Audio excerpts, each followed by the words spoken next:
Romain Grosjean gets a new seat for 2024, drama at the Sao Paulo Grand Prix, and we crown a new NASCAR champion in the Cup Series. All that and more on the Flag to Flag podcast.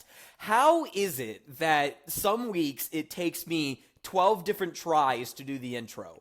And then like today I just get it on the first try. I think it's Tuesdays. Tuesdays you do better. I don't know. When we film Wednesdays on Tuesdays or Mondays. I don't know. Maybe Monday you're too tired. Wednesday you're ready for the weekend. Tuesday you're like in the groove. Because that was solid. Because you did that once before we started. And then you did we once. started. Yeah, there we go. Yeah, Monday I just woke up and felt like crap. So I went to, I was like, I'm going to try going to class. And I went to class and then I was like, yeah, no. So I took, it's not happening. Yeah. Yeah. Oh, well. But hey, welcome to episode 13 of the Flag to Flag podcast with yours truly, John DeRugeris, the motorsport enthusiast. And as always, Mr. Chad Barker, who had a lovely weekend down at the Nashville Fairgrounds, watching many different series run, watching many different cars get tore up because people don't know how to throw cautions. And also, you saw and brought home a little bit of metal with you. I think you want to talk about that a little bit. I'll talk about it more when we get to it, but here it is right here. This is part of Ty Majeski's number 91 super late model right front fender. And you can see it's got paint on it from the wall. Here's the back of it. We'll talk more about that when we get to it. But yeah, it was a fantastic weekend, as it always is. This was a vacation for me, and my goal was to go home and really kind of relax. I was a crew member for my best friend Michael Crafton's team on Friday. And, Saturday, I chilled out, watched some really good racing. I wasn't expecting that good of a race, but, racing that day, but it was some good racing. And then, a very drama-filled All-American 400, which, you know, I'm gonna go into depth in that when we get to that point. That's gonna be part of our local racing report. But yeah, this weekend had many ups and downs. Some things transpired that I'm not surprised that happened, but unfortunately, but I am sad that it did happen. And the only thing I'm gonna say about it is this: don't bite the hand that feeds you. That's the only thing I'm really gonna say to that. But yeah, let's go on. We had a fantastic weekend of racing, news. We did. All sorts of stuff. So I am very excited. Actually, before we do that, how was your weekend? Because you were supposed to go. It started off, you were going to be there all 3 days. It was going to be a great weekend. It's just like, well, I can only go Friday and Sunday. I'm like, okay, fine. You know, not much happens on Saturday. Well, I can only go Friday. I'm like, well, okay. Then I'm driving home, and I get a text message, and it says, hey, man, I'm not going to be able to make it Friday. I'm like, are you kidding me? It was a little bit more in-depth than that. It wasn't was. like, hey, dude. I had things I had to do, business related, that needed to be done, and Saturday went up to Knoxville, and then Sunday Byron was competing in the championship, and so which obviously didn't work out. Which I'm here, I'm fine. I know. I was about to say I'm surprised you're here. You know, I'm emotionally stable because he had a shot. He had a shot, and he just got beat. That's fine. I could deal with that. He was very dominant in the beginning, and then His Longhorn car was terrible. Oh, that was the kryptonite. But no, weekend was good. Went up to Knoxville on Saturday. Watched the Vols absolutely just easy weekend for college football. I made a bet. I made a 3-way parlay that the Vols were going to win by 35. They were going to be leading by 9.5 points by the end of the first quarter, and they were going to have over 5.5 touchdowns. That bet locked, so I won some money. So it was a good day. How much? I want to know how much. I put $25 in to win 86. So triple my money, basically. Yeah. Okay, that's not 25 horrible. 86. No. But because the odds were so in the favor of Tennessee that I had to stack them. But yeah, so good weekend there. Then Sunday was just sad. I'm telling you, dude. You had an option, okay? You could watch your favorite driver fall apart as the race continued, or watch a very dramatic race in person. But yeah, we'll get into all that. And you texted me. I texted you during the race. I'm like, bro, you got to be here. And you said next year for sure. And I said, I'll be there. You to that. Next year I'll be there all 3 days, depending. Now hear me out. If Byron makes it again, I looked at the schedule. It says that it ends on the 10th, which tells me that is the second weekend of November. I think. So this race usually happens the last weekend. The All-American 400 usually happens the last weekend of October or the first or second week of November. So we're waiting on that. We do know National Fairground Speedway first race of next year will be March 23rd. Their full schedule is yet to be released, but that was announced at the drivers' meeting. I'll be there on I'll Friday. Be there, I do not know if I will be there, but wow, you're ditching me already. Listen here, all right? But hey, man, let's get into this because we got some really exciting news starting off with IndyCar. Yeah, so IndyCar got some words about an ex-Formula One driver. He's a current IndyCar driver, Mr. Romain Grosjean. He's going to drive for Yukos Hollinger Racing in 2024. So that was a question. You know, we talked about this in previous podcasts. Where is it going to be going into the 2024 season? And he's going to end up there. So I think he deserves a seat. He's proven this past year that he has the talent to not only perform well, but actually lead races. And I made the prediction that he's going to get a win next year. So, you know, in off-season talk, which we're in 2 out of the 3 off-seasons within the major 3 motorsports, arguably in the world, depending on how you view some other ones.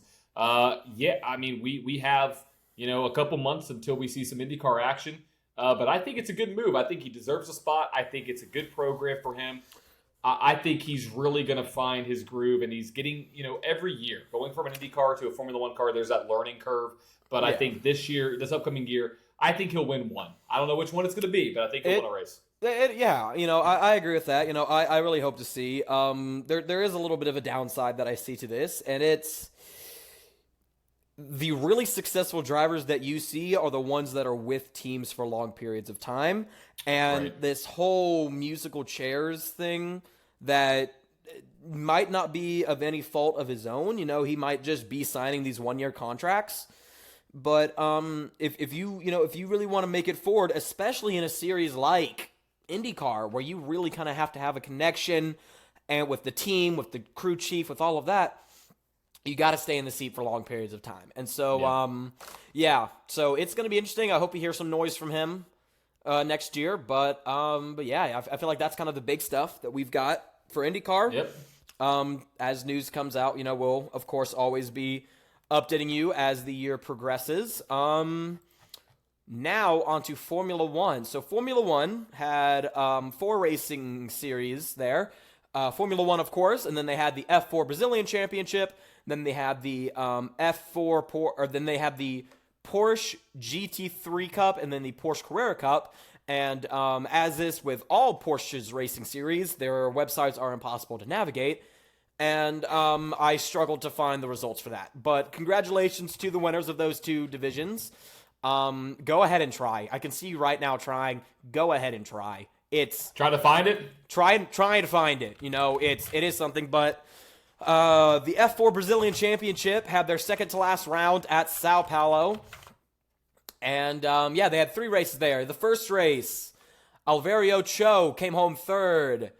Vinicius Tesoro came home second, and Matthias Ferreira came home with the win in the first race. In the second race, Nelson Nito came home third. Fernando Barrichello came home second, and Alexander Marchado came home with the win in the second race. In the third race, Matthias Campardo came home third. Fernando Barrichello came home second, and coming home with the race 3 win, Matthias Vieira takes home the win.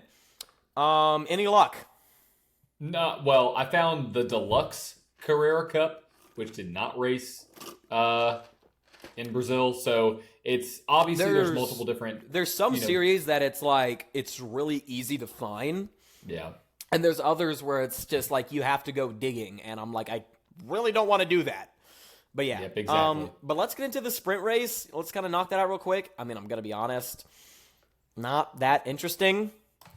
It's just a Max show. It's Max. I mean, what else? Yeah, Lando Norris and Verstappen led the field to 24 laps in the sprint race. Verstappen quickly took the lead going into turn 1, and then led all 24 laps to win the Brazil sprint race, with Norris coming home second and Sergio Perez coming home third. I feel like Sergio Perez was coming home third is good, Good weekend for Perez, which this weekend really shook up the battle for second place. 100%. Yeah, looking into the race now, we had a lot of stuff happen in the actual race, which was exciting, and the start was not a good start. Horrendous. Before the race even started. So I was driving back to Nashville because we stayed Saturday night in Knoxville, and I have the race pulled up on my phone. Sophia's in the car too, and we're driving back, and I'm like, I think it's right when they started getting into the formation lap and all this stuff or whatever. And I was like, I think Charles is going to have a good weekend. I think, he's on pole. It's going to be a great start. And the next thing I hear is what happened to Charles Leclerc. To Charles Leclerc. Or Charles Leclerc, basically, as they say. Whatever they call him, yeah. And I was like, there is no way. So I see here in the notes, you say that he hit the wall after he locked it up in turn 8. Well, hydraulics. He locked it up. By that, I mean he lost all hydraulic pressure, which means all the hydraulic brakes locked up, and he had zero control. And it's just sad. It's just sad. It is, and what really sucks is that you can't really point the finger at anyone. You can't. I mean, in there, that's one of those things where that's racing. Yeah, it's unfortunate, and I didn't tune in for the rest of the race because I was like, okay, well, see ya. Not really. I actually listened to a little bit of the start, but that was unfortunate on lap 1, and it was Ferrari's time to shine. I predicted that Ferrari could have done a little bit better. I mean, they had Leclerc on pole and could have shaken things up, but obviously didn't happen. So what did that do? That gave Max Verstappen an even bigger chance to win the race because he didn't have to battle anybody going into turn 1. Yeah, and as soon as the lights went out, as soon as the lights went out and as soon as they went into, well, actually, no, I'm not going to say that. Lights went out, and then we had some drama at the start of the race. Heading into turn 1, Alex Albon makes contact with Kevin Magnussen, sending the Williams spinning and collecting Nico Hülkenberg. A loose tire hit the rear wing of Ricciardo, and all the other debris brought out the red flag. So, automatically, a pretty interesting start. Sucks for Albon. He's really been pushing. He's been squeezing every little ounce of that Williams out of there. 100%. Still, don't know who his teammate's going to be for next year. And, which is interesting. And I know who I want it to be, but it comes out. But whatever happens. But yeah, the race restarted on lap 4 with Verstappen and Norris on the front row, and the race was over from that point on. Mercedes had a horrible weekend.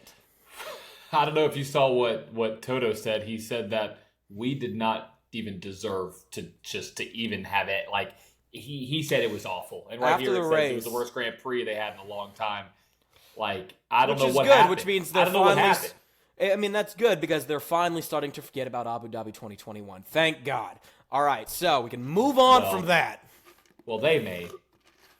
Mercedes fans will never give up. Twitter will never move on from that. Correct. Correct. But yeah, lap 59, George Russell retires, as well as both AlphaTauris quietly retiring.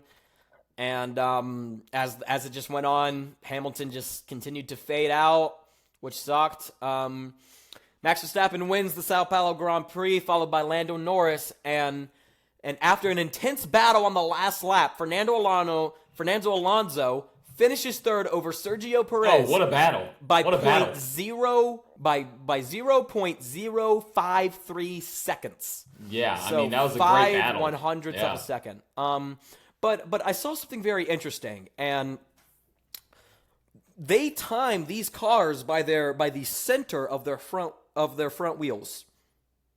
Yeah, which is weird because in NASCAR it's the nose. It's the front of the car, not a quarter of the way through the car. The wheel, right? Which I think is interesting. Which I feel like can be said about a lot of different things. A lot of the cars that I saw this past weekend, their timing box, what we call the transponder, is on the back of the car, but the rules are that every car has to have it and it's in the same place. So, it's I don't want to say it's a double-edged sword, but, there's good things and bad things about that kind of stuff. Toto Wolff, team principal, said it was the worst race. And the battle for second has now closed down to just 2 drivers. Sergio Perez and Lewis Hamilton are the only 2 drivers eligible for second place right now. And the only 2 teams eligible for second place in the Drivers' Championship is Mercedes and Ferrari. The Mercedes-Ferrari fight is going to be pretty interesting. We got 2 races left. We'll talk more about it a little bit more next week. But, hey, let's look ahead to Las Vegas. I am both excited and not excited for this race. Why is that? I'm excited for this race because it's a new track, all right? New track. There's no notebook on this. They might be able to run some kind of simulations, but you don't actually know what the surface and the characteristics of the track are going to be. True. The part I'm nervous about is it's going to be like Miami, where it's a big show. Because I feel like there's so little attention on the actual racing.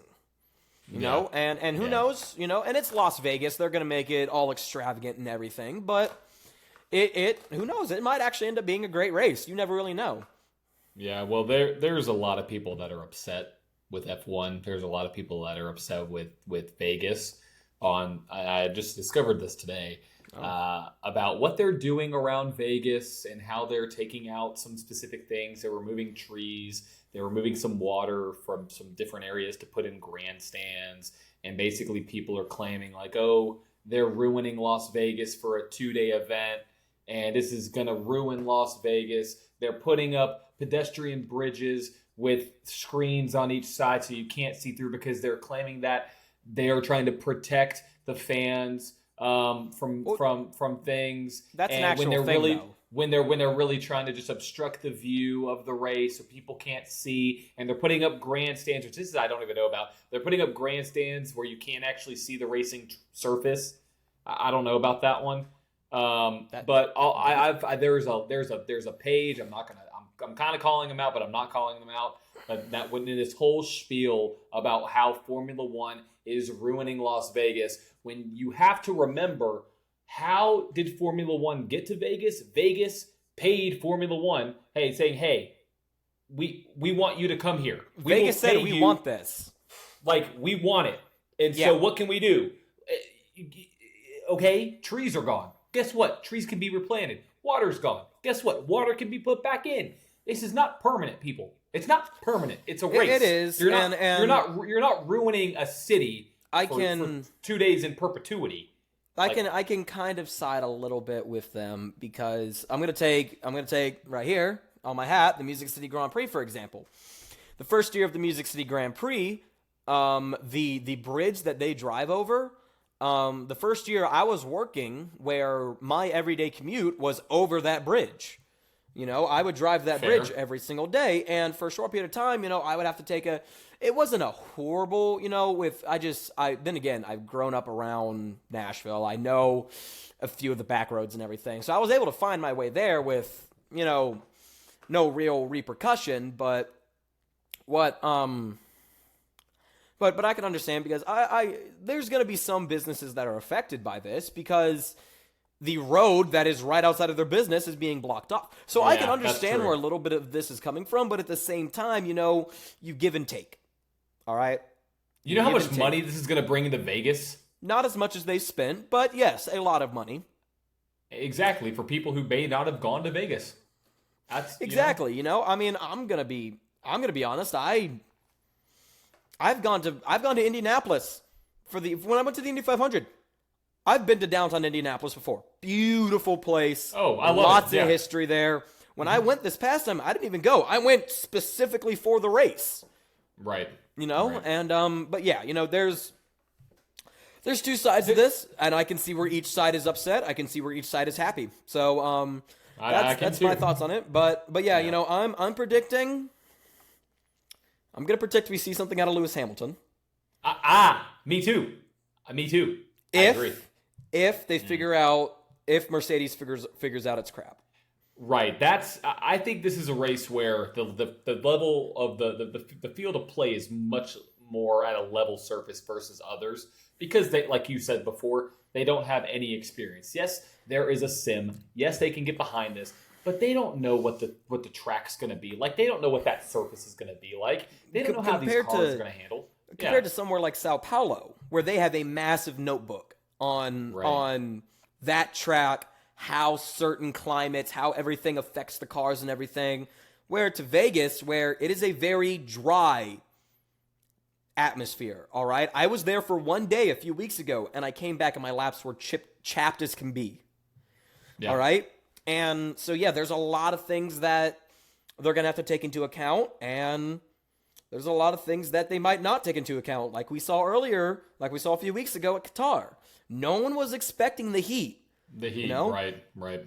And I don't know if that will become a factor in Vegas. Yes, Vegas is very warm, but as the night comes, it does cool down a little bit. So, I don't know. That's going to be interesting. I think we're going to hear a little bit of noise out of Lewis Hamilton if they can get their car figured out, but I feel like it's going to be the Verstappen show, as always, I'm predicting, I think this is going to suit very well for Mercedes, McLaren, or Ferrari. I think this is where we're going to catch Red Bull lacking a little bit. I made that prediction earlier. The last time I made it, it didn't really come true. The first time, it was very true.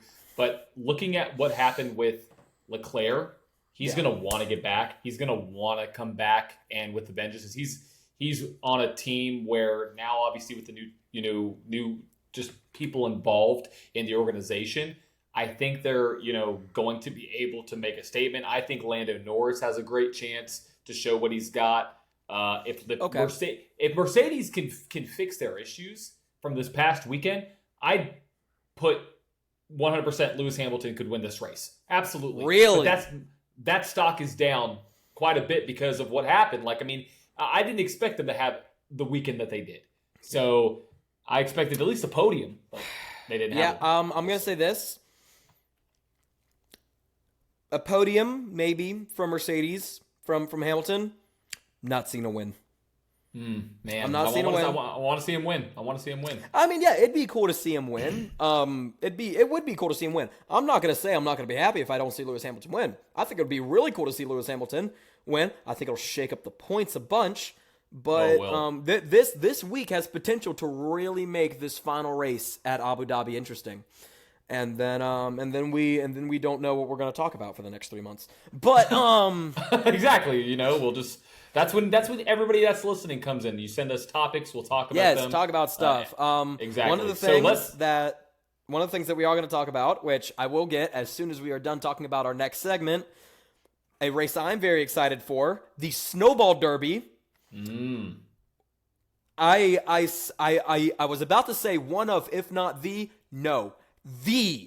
biggest super late model race of the year in Pensacola, Florida. As of right now, I will recheck this. As of right now, hold on. Let me make sure. I'm going onto Facebook to make sure I get all this information right. Let's see here.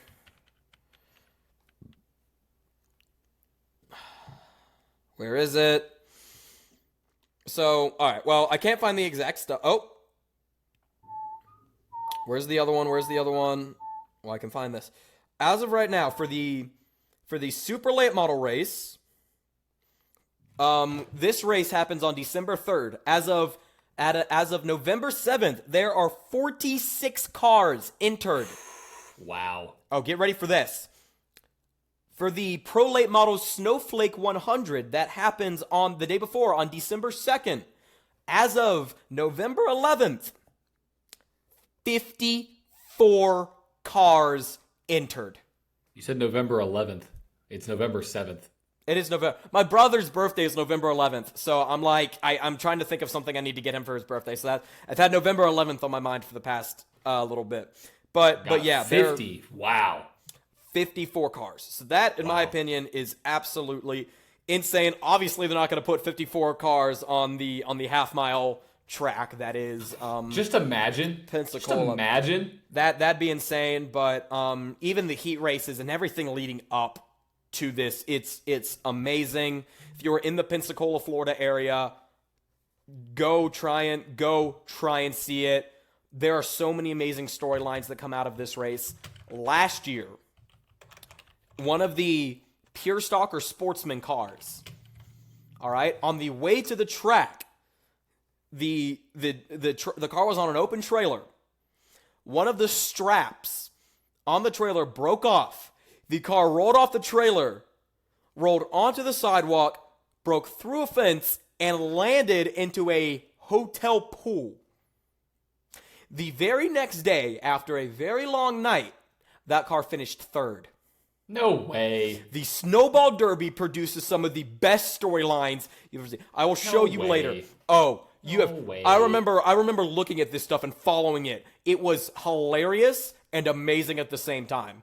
But let's get on to my weekend at the 39th annual All-American 400 presented by Big Machine Vodka, Spiked Coolers, and Club Records. All right. I got all that. We're not. They're not sponsoring us. We're not sponsoring us, but Mark yes, Bruschetta, or Scott Bruschetta, not Mark. Why do I keep calling you Mark? Scott Bruschetta. Because you think Justin Marks. We did this last time. Yes, we Justin did. Marks. Scott Bruschetta, please. That'd be awesome. But yeah, let's go into this. So National Fairgrounds Speedway, Nashville, Tennessee, for your local racing report. It was a massive show. We had Friday night racing, Saturday night racing, and Sunday afternoon racing. On Friday night, we had two Bandolero races, two Legend Car races, the street stocks, the front wheel drives, the pure stocks, and of course the limited late model. They had their championship night. On Saturday, we had the Championship Racing Association street stocks, the Vors Compact Touring Series front wheel drives, as well as the pro late models. And on Sunday, we had the All-American 400, and it also was the American Speed Association Stars National Tour Championship. So let's dive into this. We've got a lot of names, and I was at this race, so I'm going to be throwing in a few fun facts with this as well that, John, you're going to find really interesting. So, facts. Okay. We had 20 cars signed up for the Bandolero race. We lost 2 in practice, unfortunately, in qualifying. We lost 2 cars.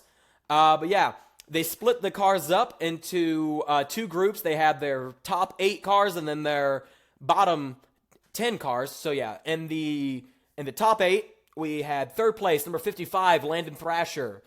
Second place, number 24, Colt Johnson. And taking home your Bandolero top 8 win, the 007 of James Faulkner. With Landon Thrasher's third place finish, he is your 2023 National Fairgrounds Speedway Bandolero champion. Congratulations to him. Now, here comes our first bit of controversy and drama from the weekend in the second Bandolero race. In third place, we had the 24M of Blake Michael. In second place, we had the number 16 of Cooper Ashburn. And in first place, your Bandolero feature winner, number 7, Cameron Carocious. After the race and post-race inspection, the number 7 car's wheelbase was deemed to be too long. Therefore, he was disqualified, and the win was awarded to the number 16 of Ashburn.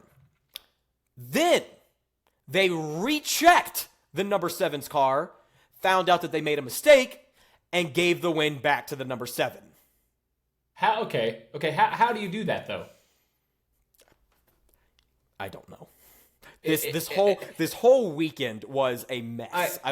This Friday night show was a mess because here's what happened. We started at 6:30, okay?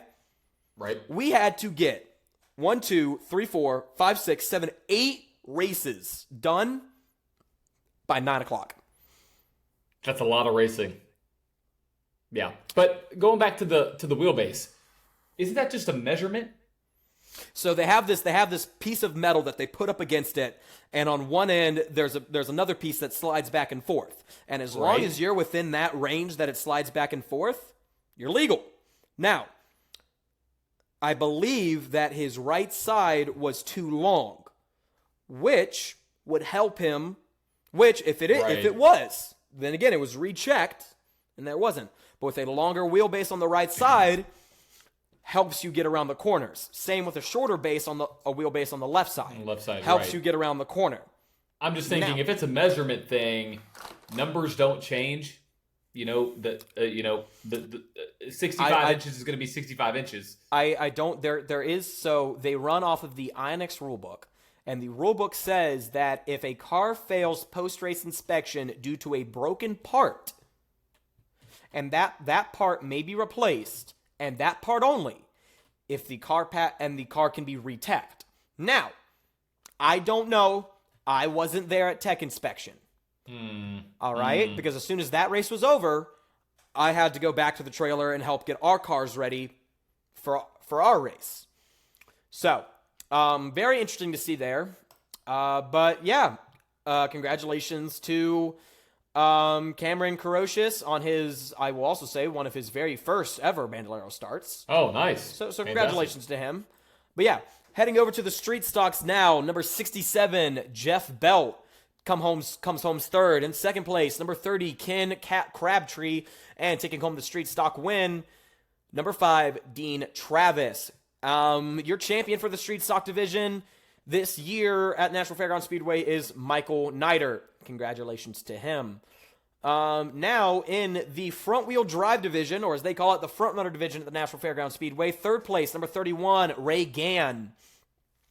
Second place, number 91, Matt Hamlet. And coming home with the front-runner division win, the number 411, Josh Harrell. Your 2023 front-runner division champion at National Fairgrounds Speedway was Tony Gann. I believe he finished 4th or 5th. So congratulations to him. In that, we had our first of 2 legend car races with the Master and Pro divisions. Third place, number 17, Oliver Cordell. Second place, number 4, Wayne Grubb. And coming home with your Legends Master Pro feature win, number 32, Jensen Jorgensen. With Oliver Cordell's third place win, he, for the 3rd year in a row, is the Legends Master Pro National Fairgrounds Speedway champion. Won it in 21, won it in 22, won it in 23. He is now tied for the most championships for legend cars in National Fairgrounds Speedway history. That's cool. And congrats, absolutely. The pure stock division, third place, number 122, Cameron Choate. Second place, number 44, John Bradley. And coming home with your pure stock win, the number 21X of Terry Jackson. And with his first place win, Terry Jackson becomes your pure stock 2023 National Fairgrounds Speedway champion. Now, on to our next part of drama that within this weekend. In third place in the Legends Young Lions Semi-Pro division was number 85 of Bradley Swift. The result of the finishing order was protested. Therefore, the official results have not been released. So, that's what I'm going to say about that. However, we already knew going into this that your 2023 Legends Semi-Pro champion is Michael Crafton. So, my best friend. So, congratulations to Michael. I was on a phone call with him right before this, and he said he wants to come on the podcast sometime. But there we go. Get him on. Yeah. Let's do it. Yeah. Now on to the limited late model divisions, which they tore up a lot of stuff in this division. I will say that. Third place, number 67, Jonathan Dishman. Second place, number 52, Hudson Dwayne. And coming home with the limited late model win, number 87, Dylan Jones. The result of the finishing order was once again protested. Therefore, the champion has yet to be announced. The protesting finish was outside of the top 3. I believe it was 4th on back that they were confused, and there was a bunch of stuff by that they are protesting. So there you go. Never a dull moment at the National Fairgrounds. Saturday, we had the CRA Street Stocks Divorce Compact Touring Front Wheel Drive Series and the Pro Late Model Series. For your CRA Street Stocks, a very dramatic and very entertaining race, I will say. Third place, number 29, Austin Maynard. Second place, the 00H, Brett Hudson. And coming home with the win in the CRA Street Stocks division, number 83, Dylan Oliver. Had a little bit of burnt sheet metal and a little bit of bent feelings after that race as well. Burnt or bent? Bent. Oh, they said burnt. I was like, No. Who blew up? No. Unfortunately not. Unfortunately not. I don't know why. I was about to say, whoa. Yeah. It was a good racing, but yeah, thankfully no one caught fire. That was weird. The Pro Late Model race for the champion was the championship race for the Pro Late Models at National Fairgrounds Speedway. But before we get into that, we have the Boers Compact Touring Series that I completely looked over there for a second. You people can't see this, but we have our notes up, and it's a shared file. And he skipped right over the Boers Compact Touring Series. And I'm over here just highlighting it. Just like, hey, you're reading it. You can see it. Which, I'm going to be honest, not surprised I ignored it, because was it the most entertaining race in the world? No. But it was one of the cleanest races we saw all weekend. Oh, there you go. Yeah, it was good. Coming home third in the Boers Compact Touring Series front-wheel drive race, number 39B, Alex Bube, B-U-B-E. Yeah, I didn't want to say boob because I knew you were going to laugh at it. No, I don't know how to pronounce it. Like, Bub. I think it's Bub. We'll go with Bub. Alex Bub in the 39B comes home third. In second place, number 0, Ton Gosser comes home second. And coming home with your Boers Compact Touring Series, Pest Doctor All-American 40 win in first place, number 39F, Kyle Frame. Green flag dropped. I think we had one caution during the race, and he led every single lap. So, nice. Congrats to him. Clean, smooth race. Now for the Pro Late Models. One of the most entertaining divisions at the fairgrounds, in my opinion.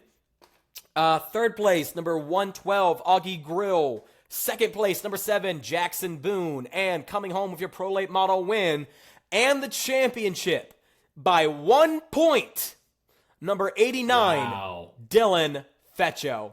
It was if you're a number guy like me and you're paying attention to that kind of stuff, it was a very entertaining race. All Jackson Boone needed to do was win the race. They would have been tied on points. Tiebreaker would have gone to Jackson Boone. So wow. Unfortunate for him, but it was a great race. It was a hard-fought race. They congratulated each other. Knowing them, they've raced Jackson Boone, Dylan Feccio. They've raced each other for a long time. I have known both of them personally for many, many years. Some of the nicest people you'll ever meet, especially Jackson Boone. But yeah, Sunday, the All-American 400, and we're going to talk about this a little bit. But here's your top three. Third place, number 1, Michael House. Second place, the number 70 of Derek Thorne. And coming home with the All-American 400 win, also coming off of an ARCA West Series win, number 2, William Swalich. So it was very cool. I got to meet him before the race, talk to him a little bit. He expressed interest on being in the podcast. So let's do it. Bring everybody on. You know, I'm excited for that. But yeah, let's talk about this. So I sent you the highlight reel. What were your thoughts on it? So it was all fine and dandy. Great racing, nice speeds, like good stuff until what was it, about a third of the way through? 211. Yeah, about a third 211.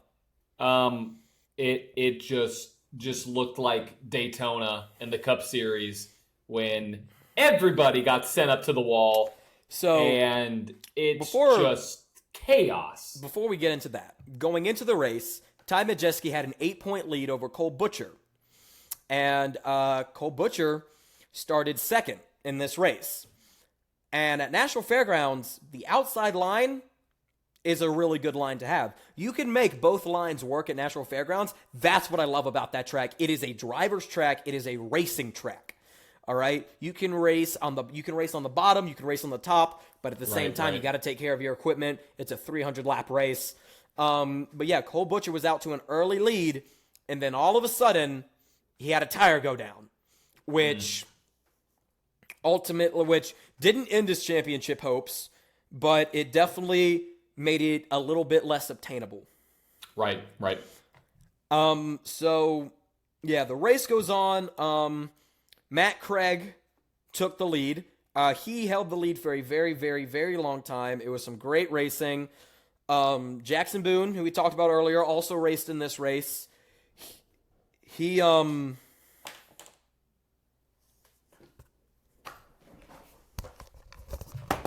it. 40-30.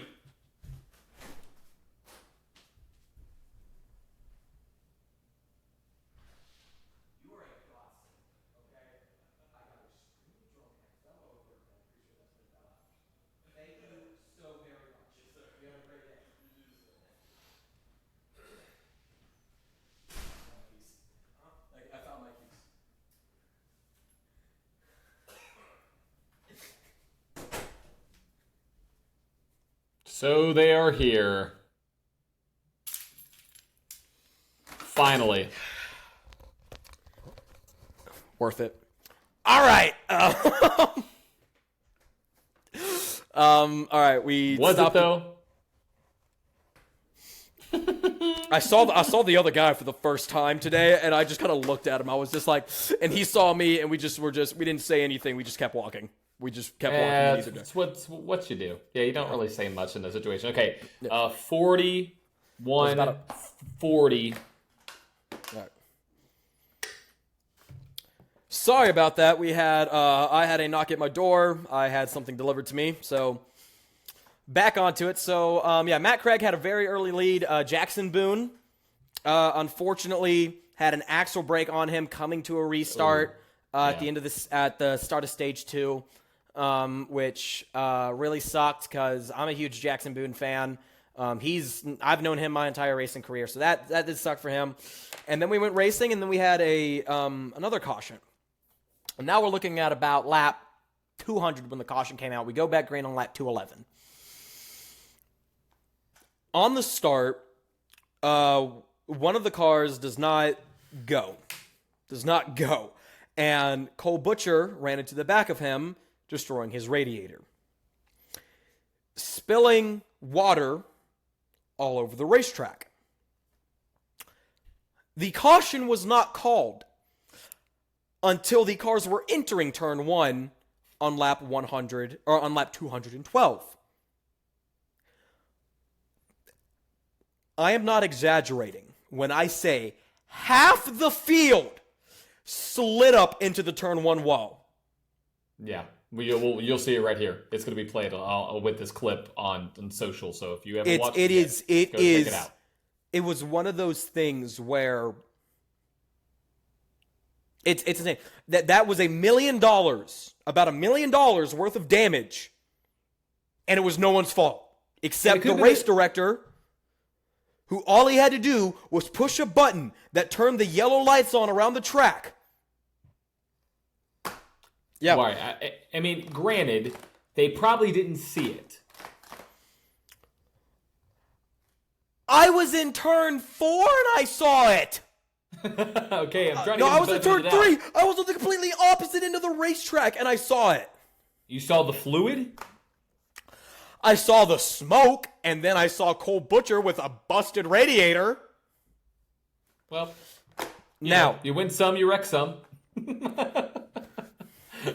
Which really sucked because names like Bubba Pollard, Stephen Nasse, Gio Ruggiero, some of the biggest and some of my picks to win this race were gone. Yep. But there were 2 drivers who stayed persistent.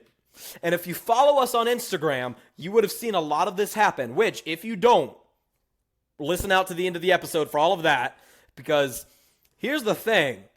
At Podcast. At Flag to Flag Pod or that's it, right? _ podcast? At Flag to Flag _ podcast on Instagram and Flag to Flag podcast everywhere else. All right, yeah. So, I'm walking down pit road, on the side of pit road, and I'm thinking to myself, I have pants on. There's a bunch of people surrounding both of these cars. You have to have pants to go over the wall. Got it. So I just, whoop, stepped over, and I'm like, shoot, I can film some pretty good stuff here. So I start filming these guys as they're working, and I'm waiting to get yelled at or not. Nope, nothing. And then I go over, and what I really like to see was Ty Majeski was helping his crew repair his car. There you go. Cole Butcher replaced a radiator and the entire right front assembly. Wow. And was able to get back out on track.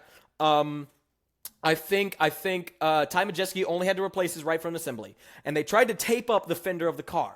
They decided that wasn't going to work. So they decided to cut the fender off. One of the crew members went and handed it to the first person he saw sitting on the wall, which just so happened that guy to be me. You. And I got a piece of that wreck. That's awesome. After that, I went over, I put it with our stuff, with the folks I was hanging out with.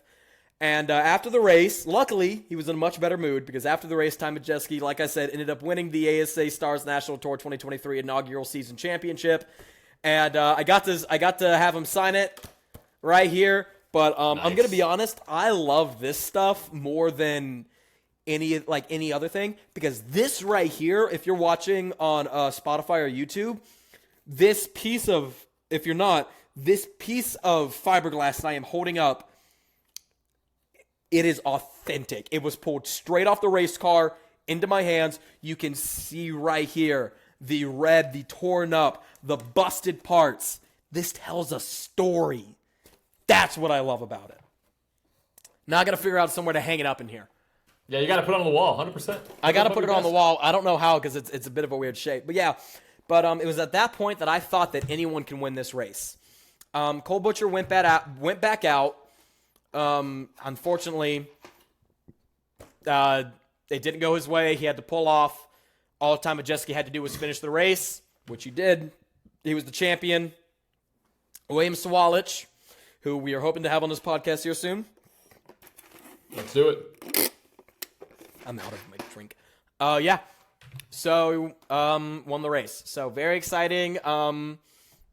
Yeah, we're going to be paying attention to a lot of the more stuff that we like, the Snowball Derby, like the Chili Bowl. So, we've got some great races coming up. I'm super excited. A lot of race, and, stuff like Outlaw Carts and Quarter Midgets. Oh, yeah. Which, it's indoor season. Yeah, it is. All right. So, yeah, we're going to have stuff to talk about, but, yeah, it's really interesting. But, yeah, that's what happened. But besides that, what was your opinion about the race? I thought it was cool. I loved. I've raced on the Fairgrounds Speedway on iRacing, and in a late model, I actually got a race 2 weeks from now on that track in a series. I have a race on Saturday. Really? What time is the race? Oh! Wait, is that still open? No, it closed. Oh! In about there was a wait list. There was, yeah. In less than 2 hours, I will be loading into a practice session for the first night of the virtual All-American 400. Go to Facebook, search up Chad Barker. I will be trying to live stream it. I'm going to try and figure out a way to set up my camera and my steering wheel at the same time. So just do OBS. That's what I'm going to do, but it's the port that my camera goes into is the same port that my steering wheel goes into. Okay, well, you either need if you don't have your wheel, you can't drive unless you want to use a mouse and a keyboard. I've done that before. I have too. It's shit. Don't do it. It sucks. It sucks. It's bad. But going back to what I was saying, I've driven on the track before on iRacing. I love the track, but I didn't realize with watching the footage back of the actual race, like how fast they're going. Like they are going, and it's just so cool to see. So I thought it was a good, from the highlights that I saw outside of that major turn one of that. I thought it was great. I thought it was a great race. I was thinking this. If I was any of those drivers who was out of the race, I would have gotten out my car. It was red flag, so I would have walked across the front stretch, up the stairs, to the tower, and started banging on race control's door. Being like, because what are you doing? Like, what are you doing? You just costed us. And I'm gonna look at this. ASA, American Speed Association, Stars National Tour, released a statement Let me pull this up real quick. They released a statement following the incident at the All-American 400. This is a little quick article, so I'll read it real quick. The ASA Stars National Tour has issued a statement regarding the lap 212 incident in Sunday's All-American 400 at Nashville Fairgrounds Speedway. The ASA Stars National Tour has reviewed and acknowledged the contributing factors of the on-track racing incident. On-track racing incident?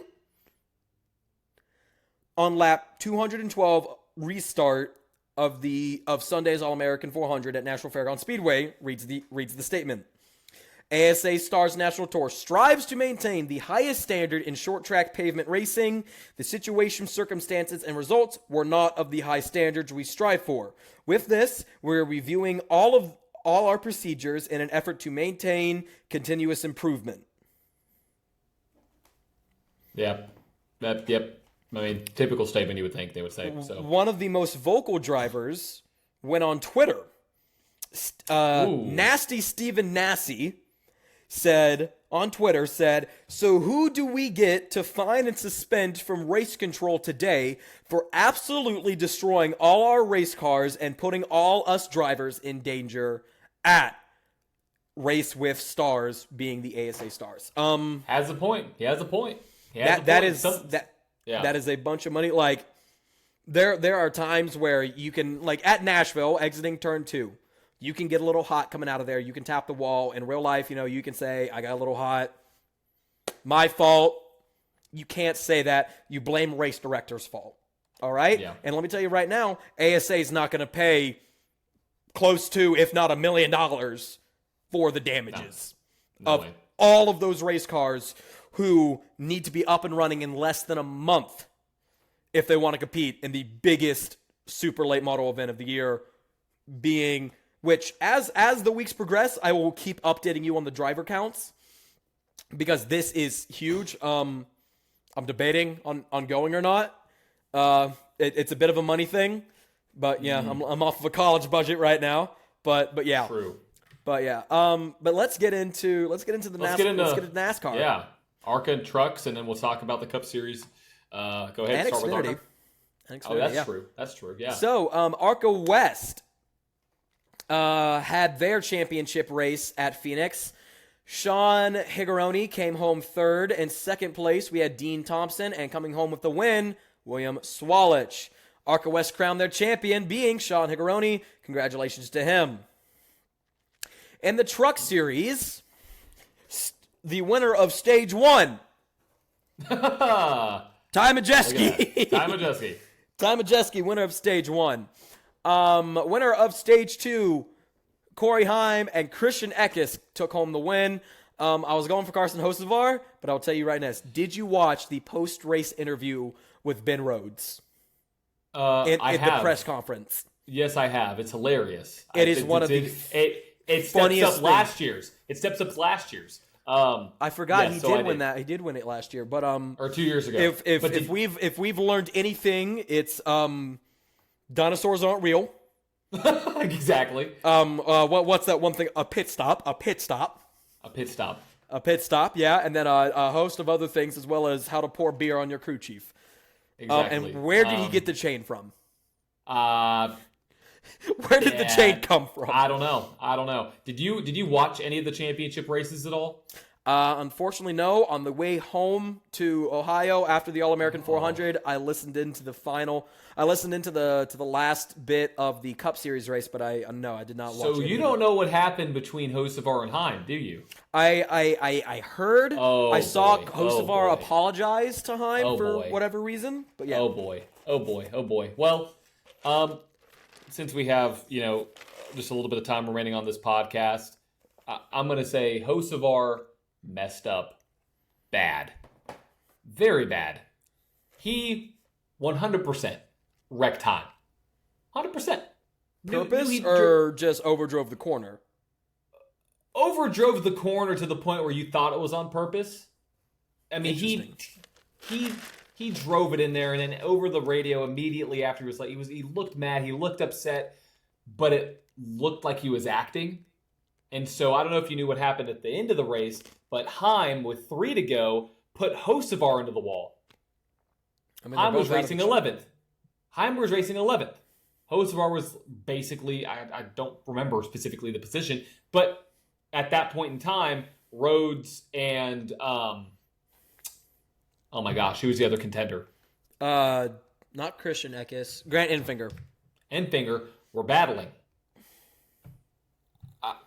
All I got to say is whatever happened between those two drivers, you have to go look it up, Chad. I will probably go watch it after this. Hocevar, he is ending his Truck Series career on a very bad note.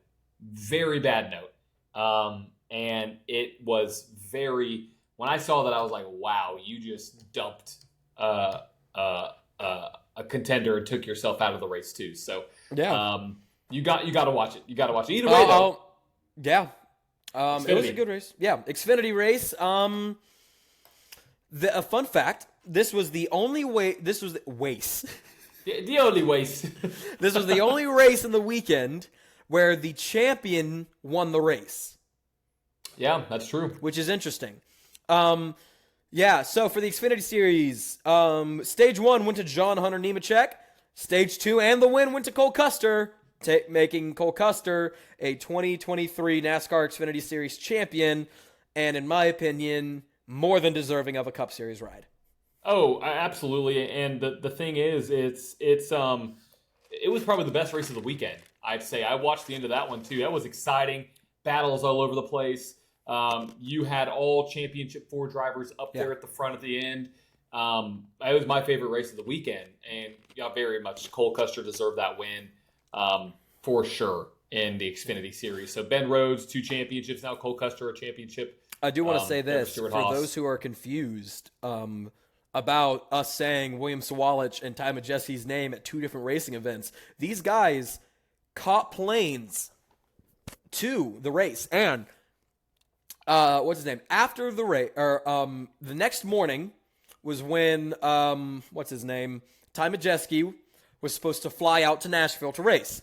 His flight got delayed by 2 hours, landed 10 minutes before practice was supposed to start, got to the track, put it to the top of the board.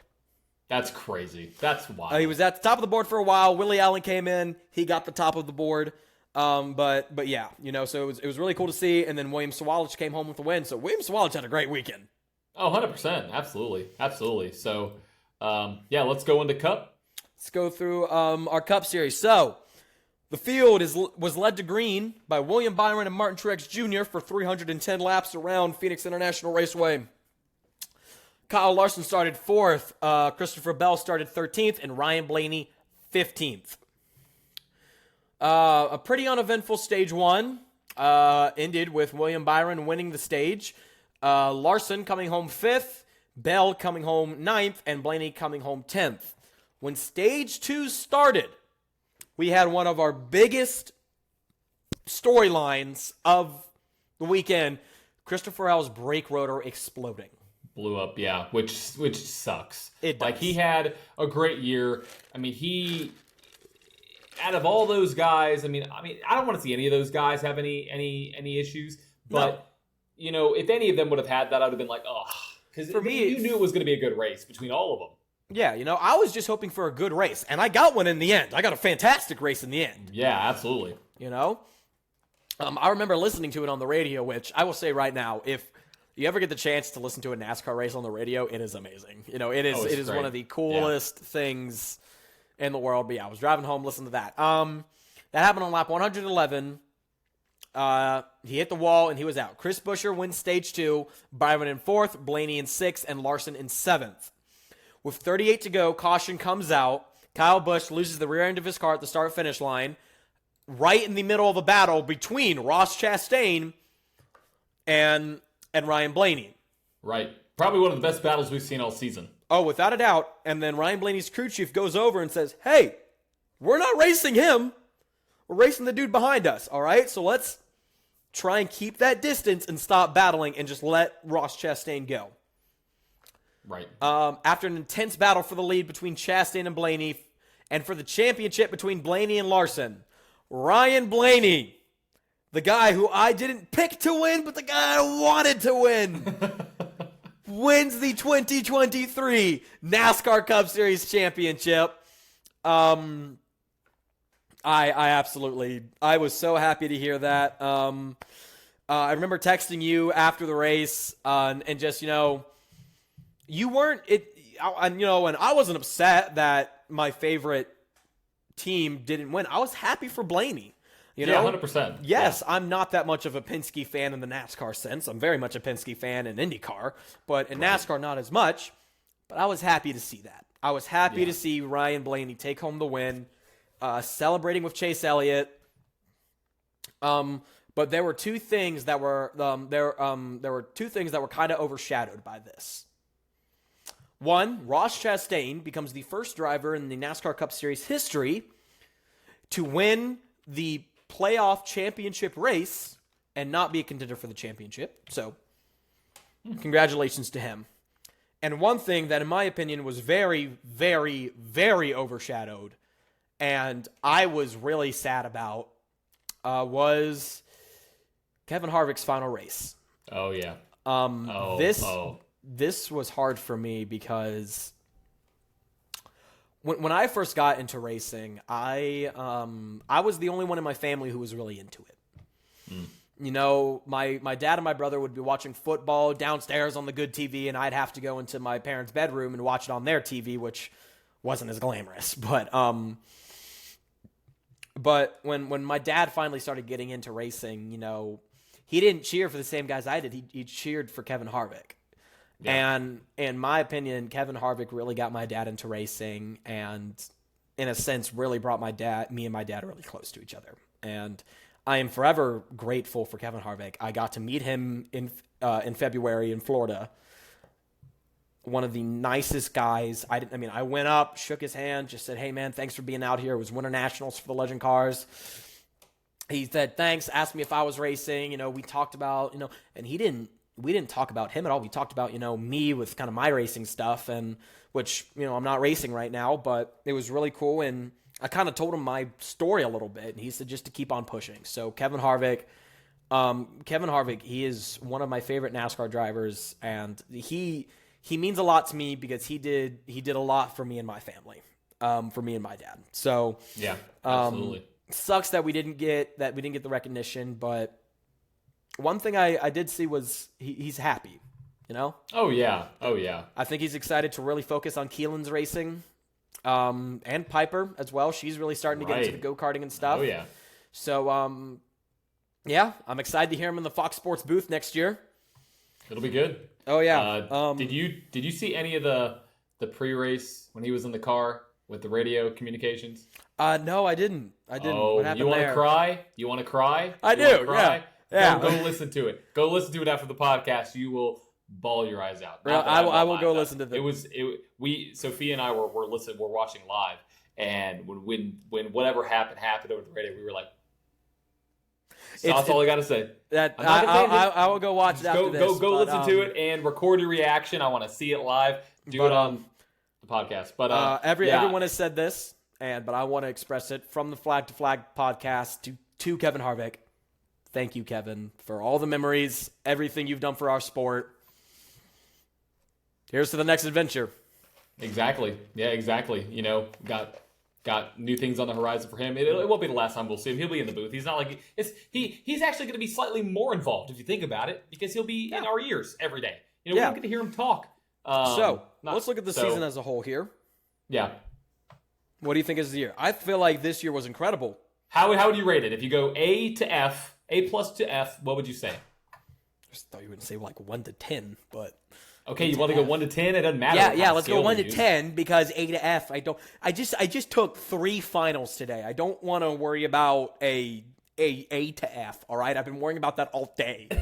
Okay, 1 to 10. Boom. Mostly okay. F. Anyway, that's not good. No, that's not good. But I would rate it 8.5, maybe a 9. We had the uprising of the underdogs. We had beautiful battles, new rivalries, old rivalries, respect between competitors, hatred between competitors. We had a fight. beautiful season, all 3 divisions. This year was a good year, and yeah, what do you rate it and why? I'm going to give it a 9. I'm going to give it a 9 because you saw the resurgence of kind of the bad guy in the sport. You saw fights. You saw really the leveling of playing fields across all teams. Ford's, which I'll talk about that in a minute. Ford, making their statement back up in the Cup Series, saying, "Hey, we can still win. We're still here to play." Not just with Penske, but with RFK. You see, new drivers coming in, making a splash. Hendrick Motorsports, with William Byron doing well. You saw Ross Chastain ending the season on a high note. Oh yeah. I thought it was a really great season. The one thing that is deterrent is there's still some issues with the car that they got to figure out. Yes. That's the thing. In the same breath, I'm going to say this. Yes, there are issues with the car. But at the same time, I feel like we have a lot to think with that car. Oh, yeah. Compared to from 2022 to 2023, the improvement is massive. And the playing field is much more level. It used to be there'd be 10 drivers that you would have a solid bet on winning. Now it's like 20, 25. Half the field has a chance at winning the race. Right. And then even then, just like we saw at the All-American 400, it might be more. Yeah. Oh, 100%. Exactly. So I don't know if you heard this. I don't know how you missed this, but we are going to have a new car for 2024. Have you not seen this? The Mustang. So it was just announced a few days ago that the Mustang Dark Horse is going to be the car of choice for Ford in 2024 for the Cup Series. This thing looks mean. I don't know if you've seen a picture of it, dude. I'm a Chevrolet guy. I'm a Camaro guy. So this is like Android versus Apple, Sony versus Microsoft, PlayStation versus Xbox. You got to give credit where credit's due. That thing looks mean. That thing looks mean. The flare, the flare and the fender coming up above the wheel well, the black in the front. It's an aggressive looking car. So I posed a question. I asked this on social today.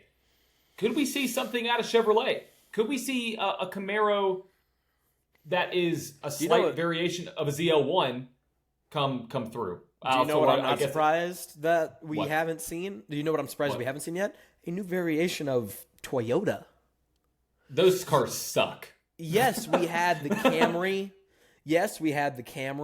Or not the Camry, the Supra and the Xfinity series a few years back, but man, come on, make something. I remember when the ZL1 front ends came out. I was at the very first points paying race at the 2018 Daytona 500.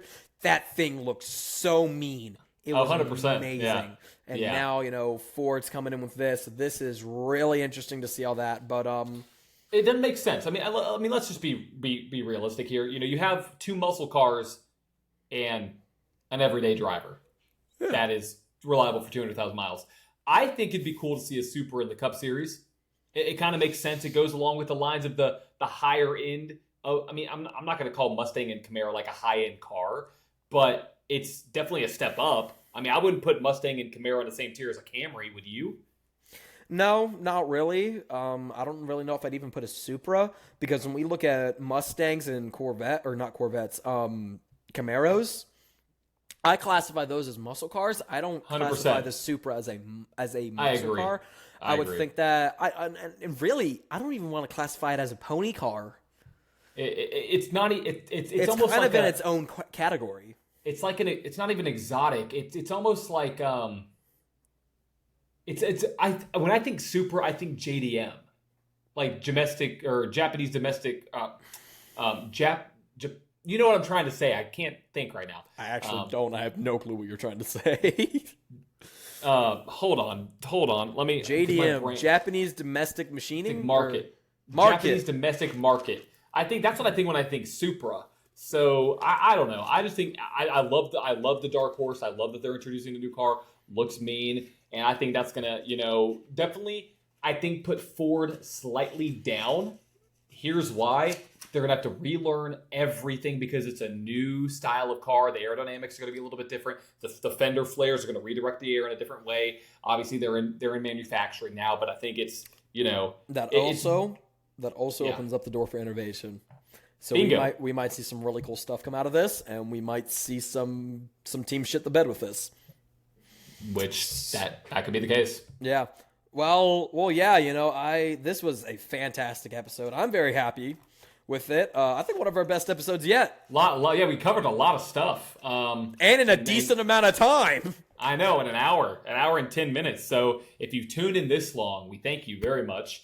And we would love for you to support us. If you enjoyed the podcast, hit that subscribe button on YouTube if you're on. Can I say one thing real quick? To everyone who came up to me at the National Fairgrounds Speedway and said that you listened to our podcast and greatly enjoyed it, thank you so much. All right? I had several people come up, told me whether if you're just looking at our TikTok reels or our TikTok videos, or if you're listening to our podcast, thank you. Yeah, absolutely. I don't know, I can't speak on behalf of John, but I would imagine he'd say the same thing. I have so much fun working on this. I hate it. Chad sucks. Oh, not surprised. Not surprised. No, it's been a blast. It's so fun. Oh yeah, we're getting guests on the podcast. We have some lined up. It's incredible. And to have everybody that's tuned in so far, we thank everybody. And if you are listening now and you haven't already, and you are one of those people who Chad talked to this weekend, and you haven't subscribed or you haven't rated the podcast or you haven't follow us along the journey, because we got a lot more off-season time. It's off-season time. It is. This is where we make up a bunch of crap and just pour it out there. This is where our creative juices come in. We ain't handed stuff to talk about. We gotta find our own shit. Hendrick Motorsports to Ford. I mean, we're talking. My headphones fell off. So we just got them on the podcast, folks. Chad's getting way too excited over here. That audio was so loud. Either way, if your ears can still hear me now after Chad yelling into oblivion, thank you for tuning in. Thank you for watching. Make sure to subscribe on all of our social platforms and follow us on Spotify. We're Flag to Flag Podcast. On YouTube, we're Flag to Flag Podcast. On Instagram, it's Flag to Flag _podcast. Then on TikTok, Facebook, and X, which is Twitter, it is Flag to Flag Podcast. So, Chad, any parting words? Episode 13. We have 2 more races of Formula One to go. I forgot to say this. And we're truly in the off season. I forgot to say this earlier, and so I'm going to say it now. Support your local short track. Bring a friend. I tried to bring a friend. But life happened. Life takes priority, which I don't blame. But yes, go out, support your local short track. Bring a friend. The season's almost over, which means a few short tracks are going to be quiet for a little while until February rolls around. But yeah. Cool. Alrighty, guys. Thank you for tuning in. We'll see you next week with episode 14. I can't figure out how to stop it.